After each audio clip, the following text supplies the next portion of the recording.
Hey guys, welcome to the Bodhi Tree where enlightenment is guaranteed. In this video, we will discuss new types of questions and changes you might see in MBA CET 2023. Before moving forward, कुछ आपके काम की बात कर लेते हैं. As you know, हमारा flagship course for MBA CET 2024 जिसे हम Sage Mode कहते हैं, it has already been launched और काफी students enroll हो चुके.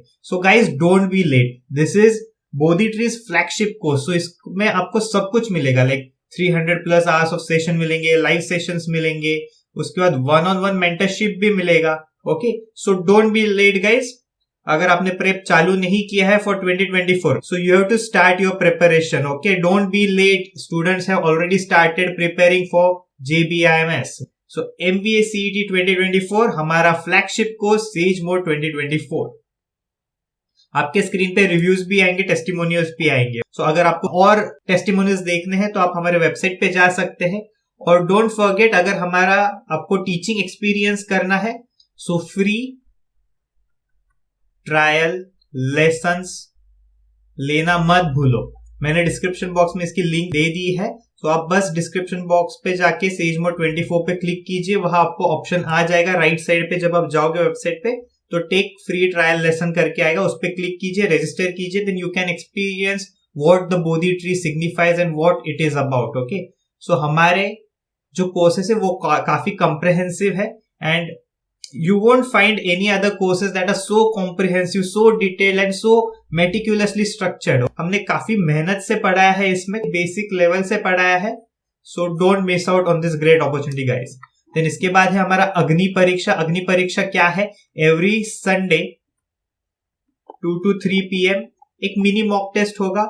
So इसमें हम नए टाइप ऑफ क्वेश्चंस डालते हैं जो सीईटी में एक्सपेक्टेड है, नई टाइप ऑफ पैटर्न्स डालते हैं जो सीईटी में एक्सपेक्टेड है. और last Sunday, every last Sunday आपके 2 अग्नि परीक्षा होंगे. एक तो आपका रेगुलर जो होता है एवरी संडे 2 to 3 PM, उसे हम वीकली क्विज कहते हैं. पर इसके साथ साथ लास्ट संडे को 3 PM to 4 PM के बीच में एक मेगा क्विज होगा जिसका ऑब्वियसली कैश प्राइस ज्यादा होगा. हम एवरी मंथ 10,000 रुपीज के कैश प्राइजेस अग्नि परीक्षा में देते हैं. So coming back to our topic, that is new type of questions and changes you might expect. So cons पे आते हैं. Now cons में इतने सारे changes नहीं है, but major change कहाँ है? Data interpretation में. अगर data interpretation आपका strength है तो ये जान लो data interpretation was absent in some slots. Okay, कुछ slots में आया, कुछ slots में नहीं था. So if DI is your strength, then prepare an alternate strategy if DI does not show up in your slot. काफी स्टूडेंट्स का क्या रहता है, जैसे वो लोग पजल्स पे, आरसीज पे डिपेंडेंट रहते हैं कि ठीक है अगर कोई भी पजल आया मैं इजीली सॉल्व कर सकता हूँ, कोई भी आरसीआर में इजीली सॉल्व कर सकता हूँ. सो वैसे ही काफी स्टूडेंट्स डीआई पे भी डिपेंडेंट होते हैं. तो उस पे अगर आप पूरा डिपेंडेंट हो तो this word of caution that DI was absent in some slots. और यही स्ट्रक्चर ये साल भी रेप्लिकेट हो सकता है. डीआई कुछ स्लॉट्स में आ सकता है, कुछ स्लॉट्स में नहीं आ सकता. सो बी वेयर, अगर आप पूरा if you are putting all your eggs in one basket, आप DI पे पूरा डिपेंडेंट हो, so don't do it. So एक अल्टरनेट स्ट्रेटेजी भी बना लो कि अगर आप DI पे डिपेंडेंट हो और DI नहीं आए एग्जाम में तो आप कैसे अपने आप को बचा सकते हो, कैसे आप आपका स्कोर सैल्वेज कर सकते हो. Then there's data sufficiency. Data sufficiency पे भर के क्वेश्चंस आए थे. डेटा सफिशिएंसी को हल्के में मत लो guys. Okay, I know data sufficiency is a question type. So आप सोचते रहोगे कि अगर मेरा बाकी का भी कंसेप्ट्स क्लियर है, बाकी के चैप्टर्स क्लियर है तो मुझे डीएस का प्रैक्टिस करने की जरूरत नहीं है. पर ऐसा नहीं है, आपको डीएस की प्रैक्टिस जरूरी है क्योंकि देयर आर मेनी ट्रिक्स की डीएस जहां से फटाफट हो सकता है, फास्ट सॉल्व हो सकता है. सो डीएस को हल्के में मत लो, focus on DS. Okay, data sufficiency पे फोकस करो. नाउ मूविंग ऑन एलआर पे. कॉन्स में इतना ही था, डेटा सफिशिएंसी पे काफी फोकस था एंड डीआई में डीआई कुछ स्लॉट्स में आ सकता है, कुछ स्लॉट्स में नहीं आ सकता है. सो ऐसा ना हो कि आपको एक सरप्राइज मिले, शॉक मिला, अरे यहाँ तो डीआई नहीं है, फट गई मेरी. ऐसा नहीं होना चाहिए. सो बीवेयर कि डीआई आ भी सकता है, नहीं भी आ सकता. देन एलआर में पजल्स. नाउ पजल्स में क्वेश्चन टाइप्स तो चेंज नहीं हुए हैं पर पजल्स में काफी पजल सेट्स थे. कुछ स्लॉट्स में अराउंड 12 पजल सेट्स थे. ओके, 12 पजल सेट्स थे, उसमें 40 क्वेश्चंस थे. सो उसमें लेंदी सेट्स भी थे और डिफिकल्ट सेट्स भी थे, ठीक है। तो यू नीड टू नो कि पजल कैसे सिलेक्ट करना है। Puzzle selection is the most important thing guys. Puzzle selection is cardinal. So इसके लिए यहाँ पे राइट साइड पे, लेफ्ट साइड पे ऊपर मैंने पजल सिलेक्शन का यहाँ पे आपको एक वीडियो आ जाएगा, वहां पे क्लिक करके आप देख लो द बोधी ट्री का द पजल सिलेक्शन का वीडियो आप देख लो, तो आपको समझेगा एग्जाम में कि कौन से पजल को हाथ लगाना है और कौन सा टाइम कंज्यूमिंग है, आपका टाइम वेस्ट होगा। सो इतना ध्यान में रखो गाइस। अगर मैं पजल्स की बात करूं तो लास्ट ईयर जैसे मैंने कहा 12 पजल के सेट्स आए थे और उसमें 40 क्वेश्चंस आए थे। सो इसमें ब्रेकअप कैसा था पजल्स का, एक पजल में 5 क्वेश्चंस थे, एक पजल में 3 थे, एक सेट में एक था, फिर बाद में 3 वाले 2 सेट थे, एक 9 वाला था, देन वापस एक वाले 2 सेट्स थे, देन 4 वाला एक वाला एक था, देन 3 और 6 वाला भी एक था, ठीक है। आपको लगेगा अरे ये तो बहुत रिवॉर्डिंग सेट है, बहुत मजा आएगा, मतलब एक सेट में आपको 9 क्वेश्चंस मिल रहे, तो वैसा नहीं था गाइस। ये जो पजल वाला सेट था, इट वाज ऑफ 26 लाइंस का था, ठीक है। 26 लाइंस मतलब बड़ा था, पर यहाँ पे रिवॉर्ड भी बड़ा है, तो आप सोच सकोगे अरे वाह वेरी गुड। पर इसमें 4 वेरिएबल्स थे और ये काफी टाइम कंज्यूमिंग था, वेरी टाइम कंज्यूमिंग। 4 वेरिएबल्स थे और इसमें जो नाम दिए रहते ना, अजय, अरुण, रवि, वीरन, क्या जो भी नाम होते हैं, इसमें सबके नाम के से शुरू हो रहे थे। ये लंबा तो था, अगर आप रीड करने जाओगे तो लंबा होगा, पर सॉल्व करने जाओगे जब आप आपके शीट पे, रफ शीट पे लिखोगे तो सबका नाम आप के से तो नहीं लिख सकते, तो वो एक इशू यहाँ पे था, ठीक है, कि आपको सबका पूरा नाम लिखना पड़ रहा था, केतन, किरण, किमाया, तो ऐसा पूरा नाम लिखना पड़ता, तो इससे टाइम ज्यादा वेस्ट होता था। ये 3 वाला जो था ये तो सिर्फ 5 लाइंस का था और वेरिएबल्स भी कम थे। So you have to choose guys, आपको बराबर से पता होना चाहिए कि कौन सा पजल चूज करना है, कौन सा नहीं चूज करना है, कौन सा कब चूज करना है। सो इसके लिए मैं कह रहा हूं, यहाँ पे वापस पजल सिलेक्शन का डाल रहा हूं मैं, आप देख लो पजल सिलेक्शन का। देन वीआरसी में क्वेश्चन टाइप्स में भी चेंजेस थे, तो क्या क्वेश्चन टाइप में चेंजेस थे और पैटर्न में भी चेंजेस थे। सो जो रीडिंग कॉम्प्रिहेंशन था, एवरी ईयर आते हैं आपको मैक्सिमम 2 पैसेजेस आते हैं, और 2 पैसेजेस में एक में 7 क्वेश्चन होगा, एक में 8 क्वेश्चन होगा, तो ऐसे 15 क्वेश्चन होते हैं। और कभी कभी ना एक पैराग्राफ वाला पैसेज दे देते हैं इन्फरेंस टाइप, उसमें एक क्वेश्चन रहता है। सो जनरली आपका ट्रेडिशनली 15 to 16 क्वेश्चन आते थे आरसी में, पर इस साल काफी आए आरसीज वाले क्वेश्चंस। कितने क्वेश्चंस थे? 21 क्वेश्चंस थे आरसीज में, और पैसेजेस कितने थे? 8 पैसेजेस थे, मतलब नॉट इवन 3 क्वेश्चंस पर पैसेज। सो इसके वजह से ना आपका पेपर लेंदी हो गया था। अगर मैं सिर्फ वीआरसी की बात करूं तो इट वाज वेरी लेंदी। सो अगर मैं क्वेश्चंस का ब्रेकअप दूं तो एक में 3 क्वेश्चंस थे, फिर 2 2 2 2, देन अगेन 3 6 2। सो ऐसे करके आपके 8 पैसेजेस थे। सो ये 3 वाला था वो 8 लाइंस का था, ठीक है, आई एग्री, छोटा था। वापिस ये 2 वाला 8 लाइंस का, पर ये जो था ये 25 लाइंस का था, ये 13 लाइंस का था, ये 28 लाइंस का था, ये 32 लाइंस का था, कि वहां पे हम वर्ड्स गिन नहीं सकते, पर इसलिए लाइंस बता रहा हूं मैं। देन ये 37 लाइंस का था, देन ये 13 लाइंस का था। सो आपको समझना चाहिए, अगर मैं ये देख रहा हूं इसमें तो पैसेज ज्यादा है और क्वेश्चंस क्या सिर्फ 2 है, तो रिस्क रिवॉर्ड रेशियो भी कम है। यहाँ पे भी 32 लाइंस है, 3 क्वेश्चन है, 28 लाइंस है, 2 क्वेश्चन है। ओवरऑल मैं कहूंगा ना VRC वॉज लेंदी आरसीज के वजह से। सो आपको भी पता होना चाहिए कि कौन सा क्वेश्चन टाइप आया तो यू शुड अटेम्प्ट आरसी। सो इसके लिए मैंने क्या दिया है, पहले क्या करने के आपको, आरसी आया तो आपको देखना है क्वेश्चन टाइप्स, देखो कैसे कैसे क्वेश्चंस पूछेंगे, उससे डिसाइड करो फाइट और फ्लाइट। आपको आरसी टैकल करना है या आपको भाग जाना है, और यू वांट टू रन, ठीक है, फाइट और फ्लाइट। ये ना आप अभी आपका आरसी सिलेक्शन वीडियो जैसे भी समझ लो कि आरसी कैसे सिलेक्ट करना है, ये मैं बताता हूँ ना। पहले हम क्वेश्चन टाइप्स डिस्कस कर लेते हैं कि कैसे क्वेश्चन टाइप्स आते हैं। सो एक क्वेश्चन है main idea, what is the main idea of this passage. Then there is title based आता है कि what should be the title of this passage. Inference based आता है, according to author can this be inferred, according to passage what can be inferred from this. So ये time consuming होता है। Then there tone based, आपको समझना चाहिए कि passage positive है, नेगेटिव है, ऑप्टिमिस्टिक है, पेसिमिस्टिक है, न्यूट्रल टोन है, ठीक है, you should know about it. Then there is paragraph based. Now paragraph based questions कैसे होते हैं? सपोज ये मेन आइडिया का क्वेश्चन है, main idea is related to what is the main idea of this passage, और paragraph में क्या पूछेंगे? What is the main idea of the third paragraph, what is the central idea of the third paragraph, what can be inferred from the third paragraph. So ये paragraph based मतलब सिर्फ it is related to a particular paragraph. Then there is fact based और direct question. ये सबसे easy questions होते हैं, इसमें ज्यादा सोचने की बात नहीं होती, जो भी आपका रीडिंग होगा, कॉम्प्रिहेंशन होगा, वो इतना डेप्थ में करने की जरूरत नहीं होती है। Then there is vocabulary based question, ठीक है। सो इतना समझ लो, अगर आपका पैसेज आया, कैसा आया? जैसे मैंने कहा 2 क्वेश्चंस है और 28 लाइंस है, 25 लाइंस है, ठीक है। अगर ऐसे आया, पैसेज बड़ा, क्वेश्चंस कम, तो आप देखो कौन से टाइप ऑफ क्वेश्चंस है। ये जो पहले 4 है ना, इसको ना आपको इन डेप्थ अंडरस्टैंडिंग चाहिए पैसेज की, ठीक है। अच्छे से पूरा पढ़ना चाहिए, क्या क्या नुआंसेस है पैसेज में, क्या क्या हर एक पैराग्राफ कहना चाहता है, उसका इंफॉर्मेशन चाहिए। और ये जो पैराग्राफ बेस्ड है, डायरेक्ट क्वेश्चन है या वोकैबुलरी बेस्ड क्वेश्चन है, सो इसमें आपको ना बस पैसेज के थ्रू आप स्कीम करोगे ना, स्कीम मतलब क्या, ऊपर ऊपर से पढ़ लोगे, सो सफिशिएंट है। तो जाहिर सी बात है, ये तीनों में से कोई क्वेश्चन आया या इवन टोन में से भी आया, ठीक है, कभी कभी टोन आप इसमें भी डाल सकते हो, इजी टू अंडरस्टैंड, स्कीम करके आप आंसर दे सकते हो।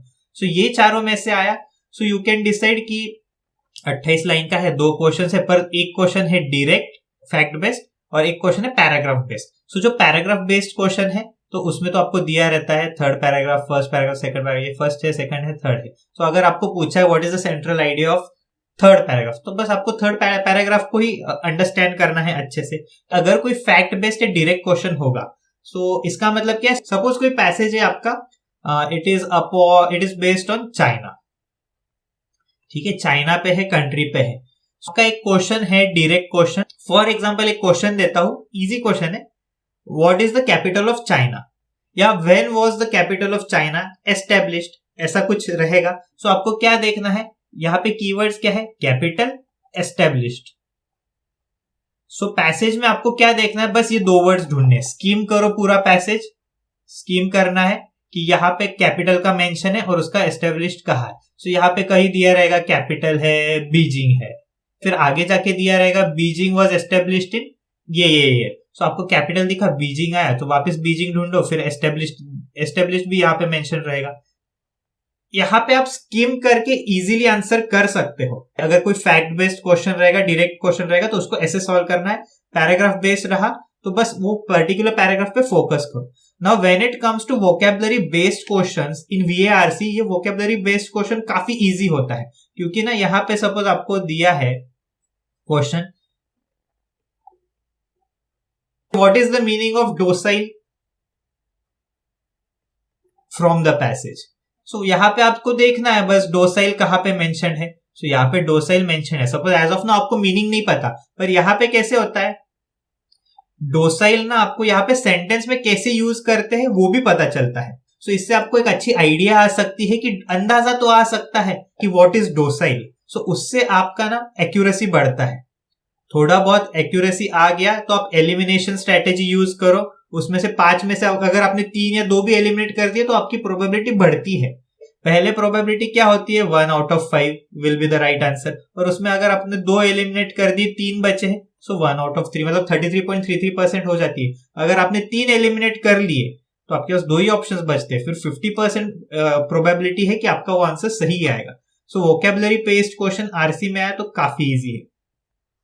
Now moving to grammar based question. Now grammar में क्या चेंजेस हुआ है? ग्रामर में क्वेश्चन टाइप के चेंजेस हुए हैं। सो एरर डिटेक्शन जो टाइप का क्वेश्चन था, जैसे सेंटेंस दे देंगे एक बड़ा वाला और उसको 4 पार्ट में डिवाइड करेंगे, last part will be E which is no error. So ये ए पार्ट है, बी पार्ट है, सी पार्ट है, डी पार्ट है, और लास्ट वाला नो एरर। सो ऐसे टाइप ऑफ क्वेश्चंस कम हो गए हैं। एरर डिटेक्शन के कम क्वेश्चंस आए थे तो उसको रिप्लेस किसने किया? फिल इन द ब्लैंक्स ने किया है। Now fill in the blanks ने भी कैसे किया है, वो भी आपके सब्जेक्ट वर्ब एग्रीमेंट जो ग्रामेटिकल कंसेप्ट है उस पर बेस्ड है। जैसे मैंने लास्ट वीक के अग्नि परीक्षा में दिया था, मोर देन 1, यहां पे ब्लैंक देंगे, फिर यहां पे ही आपको ऑप्शन देंगे पर्सन/पर्सन्स फिर यहाँ पे वर्ब की जगह है हैज आएगा या हैव आएगा, ठीक है। More than one dash dash given good reviews about the restaurant. So options में क्या आएगा, ए ऑप्शन रहेगा पर्सन या has, A option, B option होगा पर्सन्स, हैव। सो ऐसे वेरियस आइटरेशंस रहेगा, तो आपको प्रॉपरली सिलेक्ट करना है इसमें क्या आएगा। सो इसमें क्या है, मोर देन वन पर्सन आएगा, नाउन की जगह है, और यहाँ पे सिंगुलर नाउन है तो यहाँ पे भी हैज आएगा। More than one person has given good reviews. So ये फिल इन द ब्लैंक्स के ऐसे टाइप के क्वेश्चंस होते हैं। देन अपार्ट फ्रॉम दिस ऐसे भी टाइप के क्वेश्चंस आए थे। दो सेंटेंसेस दिए थे, एक उसमें से एक सही हो सकता है या बोथ करेक्ट या बोथ इनकरेक्ट भी हो सकता है। कैसे सेंटेंसेस आ सकता है, रवि इज प्लेइंग, ठीक है, और दूसरा सेंटेंस देंगे रवि वर प्लेइंग क्रिकेट। सो इसमें से आपको चूज करना है ना। ये दोनों तो आपका सब्जेक्ट वर्ब एग्रीमेंट पे डिपेंडेंट है, पर ऐसे भी हो सकता है कि दोनों जो सेंटेंसेस है उसमें जो कंसेप्ट यूज किए हैं वो अलग अलग हो सकते हैं। जैसे Ravi studies in the school. Now ये हो गया आपका आर्टिकल से रिलेटेड। नाउ ए करेक्ट है, बी इनकरेक्ट है, सो द नहीं आना चाहिए। सो ऐसे भी दो अलग अलग कंसेप्ट पे भी बेस्ड क्वेश्चंस आ सकते हैं। दिस इज दो सेंटेंसेस, एक करेक्ट एक इनकरेक्ट है, बोथ कैन बी इनकरेक्ट। तो ऑप्शंस कैसे देंगे, A is correct, B is correct, neither is correct, D क्या देंगे, बोथ आर करेक्ट, ई क्या देंगे, none of the above options. So ऐसे दे सकते, दो सेंटेंसेस देंगे, तीन सेंटेंसेस देंगे, कितने भी दे सकते हैं। पर लास्ट ईयर 2 सेंटेंसेस आया था, उसमें से एक सही था, एक गलत था।